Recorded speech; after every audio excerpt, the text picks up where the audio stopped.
صحابہ کرام رضی اللہ تعالیٰ عنہ حضرت عمر کی ایک دعا سنتے رہتے تھے، سوچتے رہتے تھے، اور پھر مطلب ہے کہ یہ کیسے ممکن ہے، امیر المؤمنین دعا کیسے کرتے ہیں؟ کیا دعا ہے؟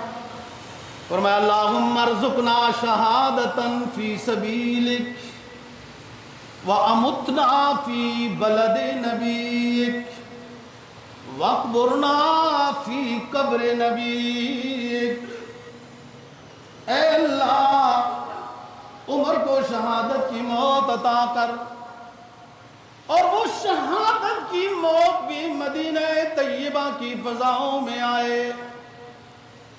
اور پھر آخری گزارش و درخواست میری آرزو یہ ہے کہ مجھے اپنے نبی کے پاؤں میں قبر کی جگہ مل جائے۔ ایک ابو لولو مجوسی ہوتا ہے، مغیرہ بن شعبہ کا غلام ہوتا ہے۔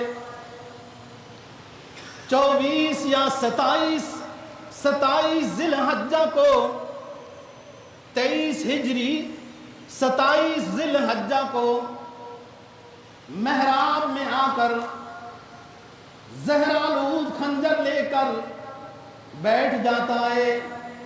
حضرت عمر رضی اللہ تعالیٰ عنہ نماز پڑھانا شروع ہوتے ہیں، اس نے اس زہرآلود خنجر سے وار کیے، حضرت عمر رضی اللہ تعالیٰ عنہ کے پیٹ پہ لگے، گر گئے، بے ہوشی کی حالت ہو گئی۔ صہیب نے نماز کو پورا کیا، کوئی صف نہیں ٹوٹی۔ دوستو آج تو مچھر کے کاٹنے سے صفیں ٹوٹ جاتی ہیں، کوئی صف نہیں ٹوٹی، مسجد نبوی بھری ہوئی ہے۔ یہ بدبخت کافر مجوسی اب وہاں کر کے بھاگنا چاہتا ہے، لیکن اتنی جڑی ہوئی صفیں تھی کہ صفوں سے نکل نہ سکا۔ 14 صحابہ کرام رضی اللہ عنہ کو اس نے زخمی کیا، جن میں 7 شہید بھی ہو گئے۔ آخر میں جب اس نے سمجھا کہ نکل نہیں سکتا ہوں تو اپنے آپ کو قتل کر دیا۔ عمر کو گھر لے گئے، جب ہوش آیا تو کہا پہلے بتاؤ مجھے کس نے قتل کیا ہے؟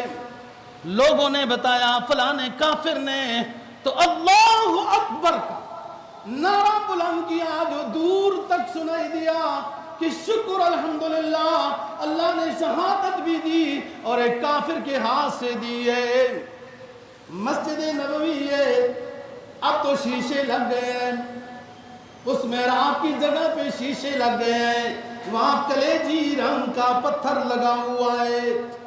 حضرت عثمان غنی رضی اللہ تعالیٰ عنہ کی شہادت کی گواہی تو اللہ کا قرآن فَسَيَكْفِيكَهُمُ اللَّهُ والی آیت کریمہ دے گی، اور حضرت عمر رضی اللہ تعالیٰ عنہ کی شہادت کی گواہی مسجد نبوی کا وہ منبر و محراب دے گا۔